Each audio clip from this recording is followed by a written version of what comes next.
Hello everyone. पिछले video में हमने रिसोर्स एंड डेवलपमेंट के पहले सेगमेंट के बारे में बात किया था और इस वीडियो में उसके आगे की बात करेंगे। तो इससे पहले अगर आपने नहीं देखा है तो एक बार ज़रूर देख लीजिएगा, देन आपको चैप्टर पूरी अच्छे से समझ में आएगा।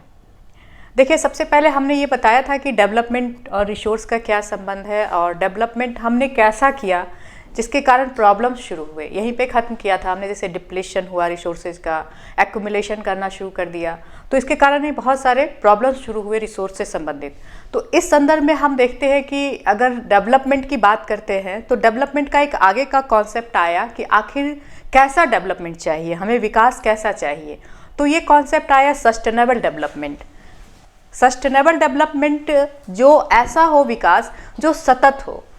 इसमें अगर देखेंगे तो दो चीज़ों को रखा गया है। एक तो हमारा जो डेवलपमेंट हो बिना इन्वायरमेंट को डैमेज किए हुए हमारा जो है डेवलपमेंट होना चाहिए, विकास होना चाहिए। दूसरा चीज़ ये है कि हम जो आज विकास में इन्वायरमेंट का जो भी यूज़ कर रहे हैं रिसोर्स का, वो हमारा फ्यूचर जनरेशन के लिए भी होना चाहिए।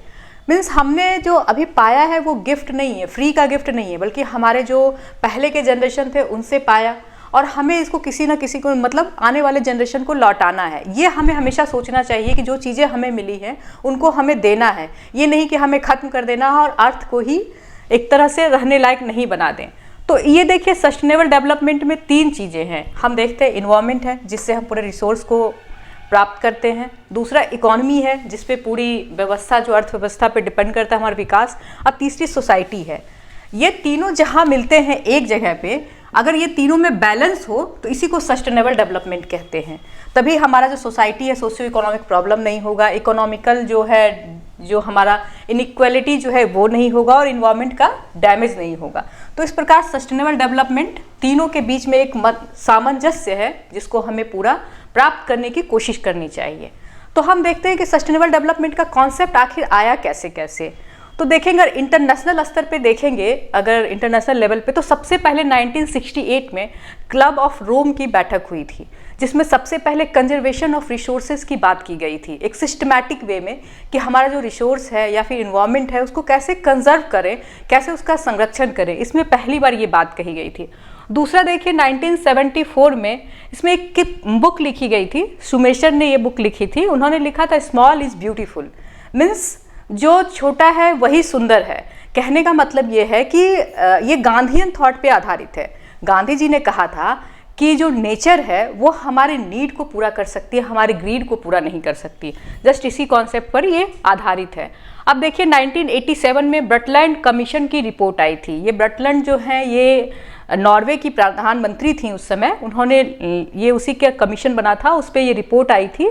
कॉन्सेप्ट ऑफ सस्टेनेबल डेवलपमेंट पहली बार यहाँ पे पूरी तरह से सामने आया था और उसके आधार पे एक बुक लिखी गई थी, आवर कॉमन फ्यूचर। उन्होंने ही लिखी थी किताब, जिसमें ये कहा गया था कि हमारा जो भविष्य है साझा है। अगर एक जगह हम कहीं भी इन्वायरमेंट को डिग्रेड कर रहे हैं तो इसका मतलब ये नहीं है कि सिर्फ वहीं ये प्रभावित होगा, बल्कि पूरा वैश्विक स्तर पे इसका प्रभाव होगा।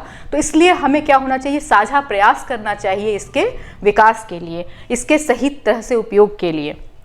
फिर सबसे बाद में जो 1992 में फर्स्ट अर्थ समिट हुआ था, ये रियो डी जेनेरो में हुआ था। आप देखेंगे ब्राज़ील के पूर्वी छोर पे, आप देखेंगे तटीय क्षेत्र पे स्थित है, ये अटलांटिक कोस्ट पे। आप जरूर मैप में इसको देखें।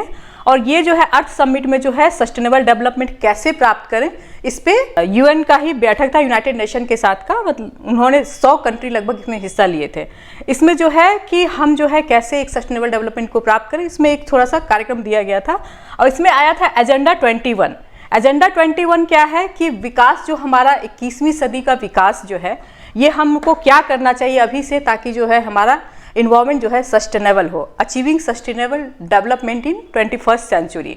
तो आप देखेंगे इसमें जो है एक जो एजेंडा 21 ये बहुत बार पूछा गया, इससे देखेंगे बहुत सारे क्वेश्चन यूपीएससी ने पूछे हैं। तो इसमें जो है प्रोटेक्शन ऑफ इन्वायरमेंट के लिए पहली बार आया था। ये नॉन मतलब रूल लॉ के द्वारा इसको लागू नहीं किया गया है, बल्कि ये कॉम्प्लायंस जो किया गया है इसका, ये आपको सब पे मतलब ये रूल रेगुलेशन के द्वारा नहीं, लेकिन सबको इसको मानना है, सबको अपने देश में इसको लागू करना है। और जो है इसमें एजेंडा जो दिए गए हैं, खास करके जो लोकल गवर्नमेंट है इसको कैसे इसको अपने स्तर पे सस्टेनेबल डेवलपमेंट प्राप्त करने के लिए 21वीं सदी में इसको अपना अपना रूल बनाए। यही था अभी तक से जो सस्टेनेबल डेवलपमेंट का कॉन्सेप्ट डेवलप हुआ। अभी हमने सस्टेनेबल डेवलपमेंट के बारे में बताया, लेकिन सस्टेनेबल डेवलपमेंट अगर हम अचीव करना चाहते हैं तो इसके लिए रिसोर्स की प्लानिंग बहुत इंपॉर्टेंट है। प्लानिंग क्या होता है आपको कि एक स्ट्रेटजी है जिसके द्वारा judicious use of resources means जो विवेक सम्मत कैसे हम रिसोर्स का उपयोग करें, इससे संबंधित जो स्ट्रेटजी बनाते हैं इसी को रिसोर्स प्लानिंग कहते हैं। तो हम देखते हैं कि चूंकि ये इंडिया के संदर्भ में कहा गया है, तो अब इंडिया के संदर्भ में देखते हैं कि क्यों ज़रूरत है, इसकी प्लानिंग करने की ज़रूरत क्यों है। तो आप देखेंगे इम्पॉर्टेंट है इसलिए क्योंकि हमारे यहाँ जो आप देखेंगे बहुत डाइवर्सिटी है देश में। ये जो डाइवर्सिटी है ये रिसोर्स के संदर्भ में भी है। तो यहाँ पे डाइवर्सिटी में दो तरह की चीज़ें देखेंगे। एक ऐसा कि कोई रीजन है जहाँ पे कि रिसोर्स क्या है कि उस क्षेत्र में एक सर्टेन प्रकार का रिसोर्स बहुत ज़्यादा पाए जाते हैं, जबकि सर्टेन प्रकार के कुछ अलग अदर जो रिसोर्सेज है वो नहीं पाए जाते हैं। दूसरा रीज़न ये है कि कुछ ऐसे रीजन्स हैं जहाँ पे कि सफिशिएंट है अपने रिसोर्स के लिए, मतलब सेल्फ सफिशिएंट है वो, अदर्स की ज़रूरत नहीं पड़ती है। दूसरा रीज़न ऐसा है जहाँ पे कि सफिशिएंट वो नहीं है। तो इस कारण से देखेंगे कि प्लानिंग की ज़रूरत पड़ती है। तो प्लानिंग में जब हम देखेंगे, जो एग्जाम्पल की तरह देख सकते हैं, एग्जाम्पल के तौर पे जैसे आप देखिए कि झारखंड है, छत्तीसगढ़ है ना, मध्य प्रदेश है, यहाँ पे आप देखेंगे कि कोल है बहुत ज़्यादा, मिनरल्स बहुत ज़्यादा पाए जाते हैं। दूसरी तरफ हम देखेंगे कि जो अरुणाचल प्रदेश है वहाँ पे वाटर रिसोर्स बहुत ज़्यादा पाए जाते हैं। और देखते हैं हम लोग राजस्थान में अगर देखें तो वहाँ पे क्या है, आपका विंड एनर्जी के रिसोर्स बहुत ज़्यादा हैं, आपके सोलर एनर्जी के रिसोर्स ज़्यादा है, लेकिन वहाँ पे क्या है, वाटर रिसोर्स जो है डिफिशियंसी है।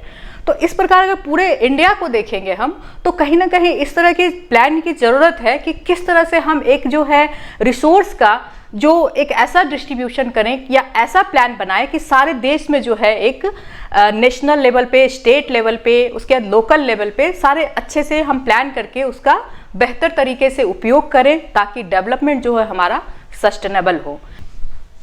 अब आगे हम लोग देखते हैं कि रिसोर्स प्लानिंग इन इंडिया। तो प्लानिंग जो की जाती है किसी रिसोर्स की, इसमें किस किस चीज़ की ज़रूरत पड़ती है। सबसे पहले हमें एक ज़रूरत होती है एस्टिमेशन एंड मेज़रमेंट की। मीन्स किसी क्षेत्र में किसी रिसोर्स की कितनी क्वांटिटी है और क्या उसकी क्वालिटी है, उसका मेज़रमेंट आवश्यक होता है।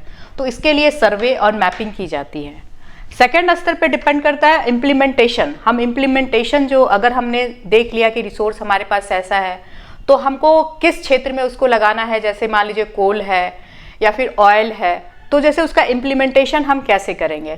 तो इसके लिए टेक्नोलॉजी, अगर उससे संबंधित टेक्नोलॉजी हमारे पास होनी चाहिए, फिर स्किल होना चाहिए, लोगों में स्किल डेवलप, मतलब जो यहाँ कहते हैं ह्यूमन रिसोर्स स्किल्ड होनी चाहिए, एंड इंस्टीट्यूशंस, जो पूरा नियम रूल्स जो होते हैं किस तरह से उनका संरक्षण हो, ये हमारा इंस्टीट्यूशन का काम होता है।